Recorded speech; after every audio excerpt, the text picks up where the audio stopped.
episode is sponsored by BetterHelp. We always hear about the red flags to avoid in relationships, but it's just as important to focus on the green flags. If you're not quite sure what they look like, therapy can identify those qualities so you can embody the green flag energy and find it in others. Visit betterhelp.com/super today to get 10% off your first month. That's BetterHelp, HELP.com/super. How was the Resurrection Stone created? Hey brother! As always, our current read through over on Through the Gryffindor is constantly causing us to turn over stones we've never properly examined in the wizarding world. Which frankly is kind of shocking because we must have over 1,000 Harry Potter deep dive videos here on this channel. But this time, the stone we turned over happens to be a very important stone, specifically the second Deathly Hallow, the Resurrection Stone. The stone is obviously of great importance as it serves as Voldemort's own heritage to Cadmus Peverell. It is a Horcrux, it's the cause of death, sort of, for Dumbledore, and ultimately what guides Harry to his own death.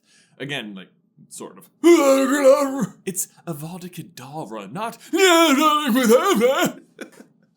Hermione coaching Voldemort. Stop.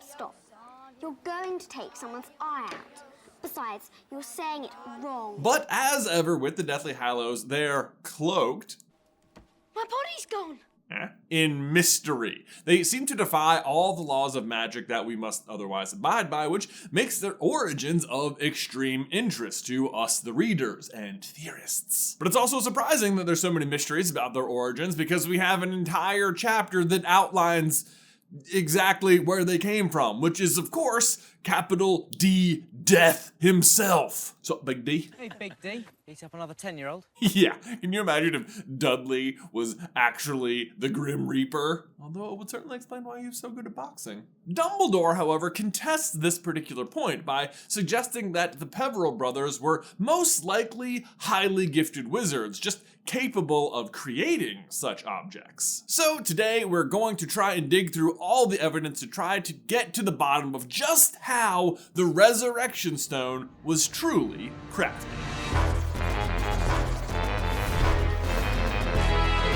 Hey, brother! Okay, so let's just jump straight into it. The Resurrection Stone, just like the other Hallows, is massively powerful, capable of returning shadows of former loved ones to the user. It is so unique, in fact, that Hermione absolutely refuses to believe it could even be real after the trio gets the inside scoop from Xenophilius. I don't suppose there have been loads of other stories about a stone that can raise the dead, have there? He asked Hermione. No, she replied sadly. I don't think anyone except Mr. Lovegood could kid themselves that's possible. Beedle probably took the idea from the Sorcerer's Stone. You know, instead of a stone to make you immortal, a stone that reversed death. Even Dumbledore has a fairly flat response to this possibility, and he himself once sought the Resurrection Stone. Diggory came back to life, said Sirius sharply.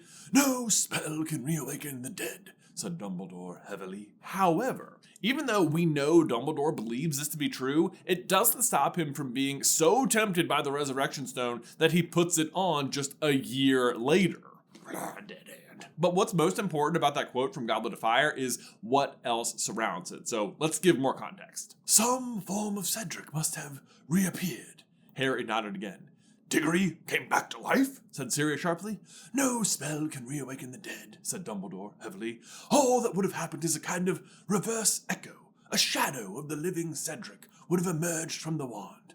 Am I correct, Harry? Dumbledore is of course correct. However, the version of Cedric that appears isn't just an echo of Cedric's former self. Cedric in this form is aware enough to know that he has died and requests Harry take his body back. Take my body back to my father. But what's really interesting is the description we get of Cedric. Even though the thick grey ghost of Cedric Diggory, was it a ghost? It looked so solid, emerged in its entirety from the end of Voldemort's wand. And it's interesting because this description is really not all that different from how we hear the Resurrection Stone to work from the second brother when he attempts to use it himself. Yet she was sad and cold, separated from him as though by a veil. Though she had returned to the mortal world, she did not truly belong there, and suffered. And it is extremely similar to the next time Harry's parents make an appearance in the forest. He knew it had happened because he heard slight movement all around him that suggested frail bodies shifting their footing on the earthy, twig-strewn ground that marked the outer edge of the forest. He opened his eyes and looked around. They were neither ghosts nor truly flesh. He could see that. Less substantial than living bodies, but much more than ghosts. And I'm sure you can see the dots or wand tips I'm connecting here. The similarities between Priori Incantatem and the Resurrection Stone are just far too similar to ignore. Alright y'all, we gotta take a quick pause right there to give a huge thank you to today's sponsor, HelloFresh. Alright guys, now coming up with like 1,000+ Harry Potter theories, that's one thing, but feeding twin 5-year-olds and a 7-year-old 3 times a day is like, oh boy, that is a whole different challenge.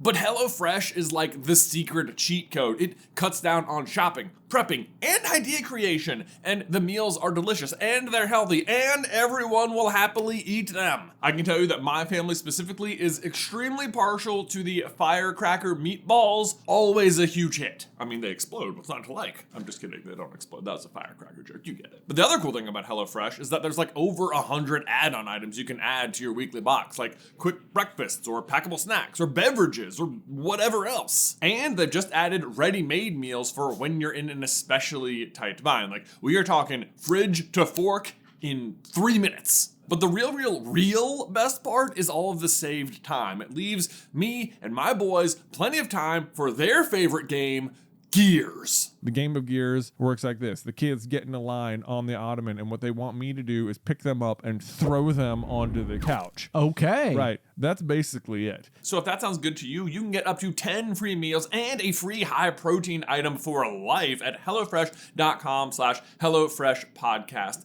1 item per box with active subscription. Free meals applied as discount on first box. New subscribers only. It varies by plan. That's up to 10 free HelloFresh meals. Just go to HelloFresh.com/HelloFreshPodcast. Link is in the description down below. Now back to our piping hot resurrection stone theory, am I right?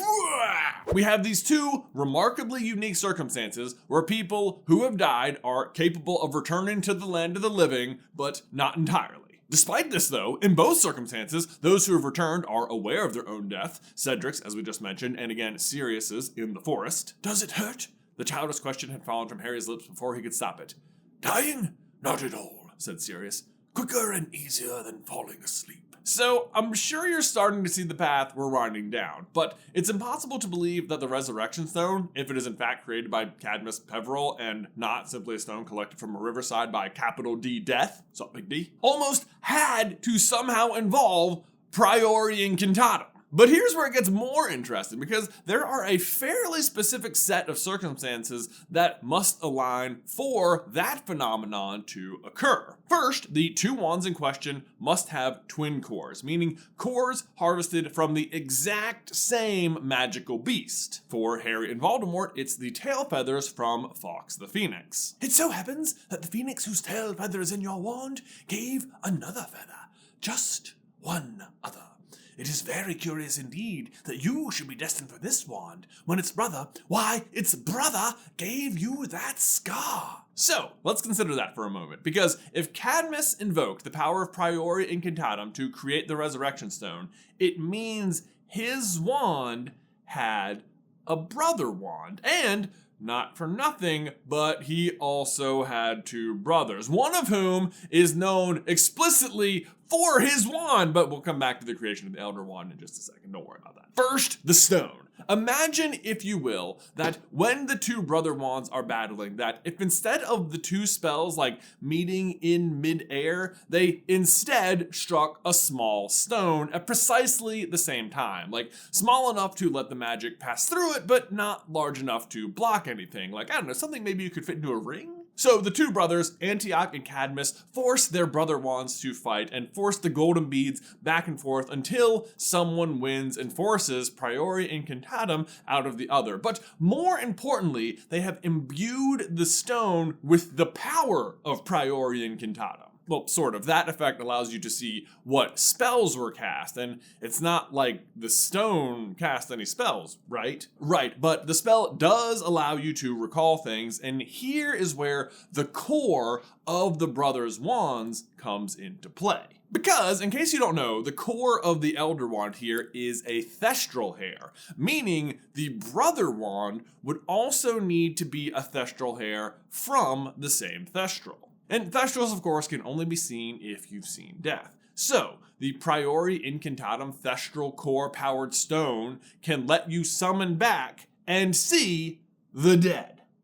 Make sense? I think it's pretty good, but it gets better because there is another effect of forcing brother wands to fight, isn't there? As the pain from Harry's scar forced his eyes shut, his wand acted of his own accord. He felt it drag his hand around like some great magnet, saw a spurt of golden fire through his half-closed eyelids, heard a crack and a scream of fury. The golden fire. Yes! Now, admittedly, it can be easy to forget that the golden fire and the duel in the graveyard are connected because they happen so far apart, but as a refresher, here is Dumbledore's explanation for why Harry's wand is able to produce such powerful magic. Your courage won. Your wand overpowered his, and in doing so, something happened between those wands. I believe that your wand imbibed some of the powers and qualities of Voldemort's wand that night, which is to say that it contained a little of Voldemort himself. Your wand now contained the power of your enormous courage and of Voldemort's own deadly skill. So, in a nutshell, Harry defeated Voldemort in the Priori Incantatem duel and was left with a super powerful wand, to which you may now be thinking, like, wait, does that mean one of the Peverell brothers would have also had a super powerful wand? Oh, wait! Yes! What if this is also how the Elder Wand was created? Here's what I think happened. Cadmus and Antioch forced their brother Thestral wands to do battle and positioned the stone between them. They enacted Priori Incantatem, thus imbuing the stone with the power to recall the dead. But then Antioch also wins the battle, forcing the golden beans down to Cadmus, and as a result, walks away with the supercharged wand, the Death Stick, the Wand of Destiny, the Elder Wand. But wait, Jay, I hear you saying Harry's wand was only powerful against Voldemort. Dumbledore says otherwise, it's just like any other wand. Although a good one, I'm sure. But so then would that mean the Elder Wand was only powerful against Cadmus? Well, that is an amazing question with some very fun answers. First, I think it is possible that the different style of cores could also yield different kinds of results. So like, for example, we know that when Phoenix cores do this, the result is the golden fire aimed specifically at your opponent. But what about Thestral cores? Is it only against your opponent? Is it still golden fire?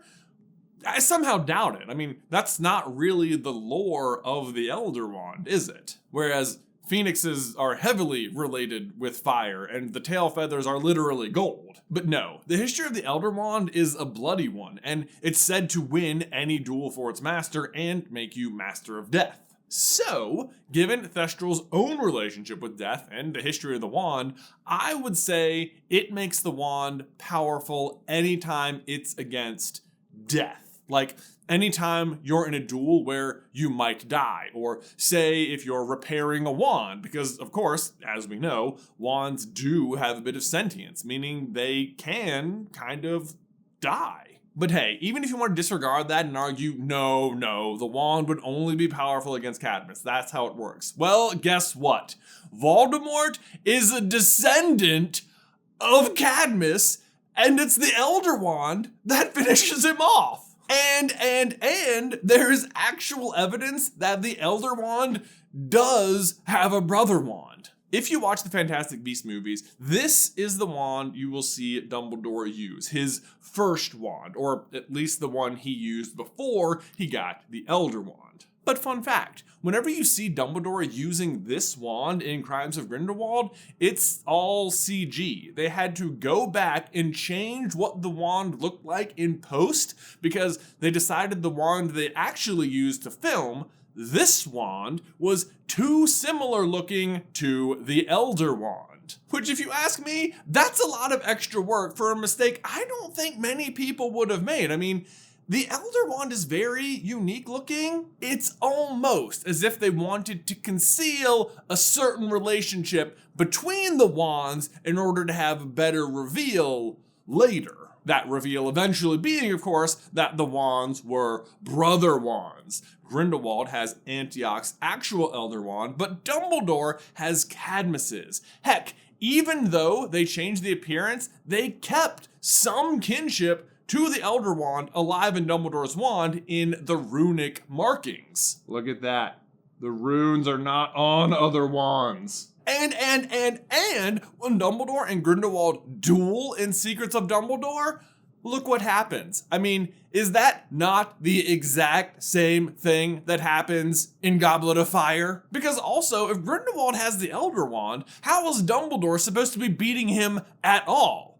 Answer: the Brother Wand. A unique relationship between those two wands that points to one other really fun idea. Because if Antioch and Cadmus had brother wands, does it not also stand to reason that their other brother also had one too? Like the rare triple brother wand? So my question for you guys is the third brother Ignotus's wand out there somewhere? And what became of Dumbledore's original wand, the possible Cadmus wand? Let us know in the towel section down below.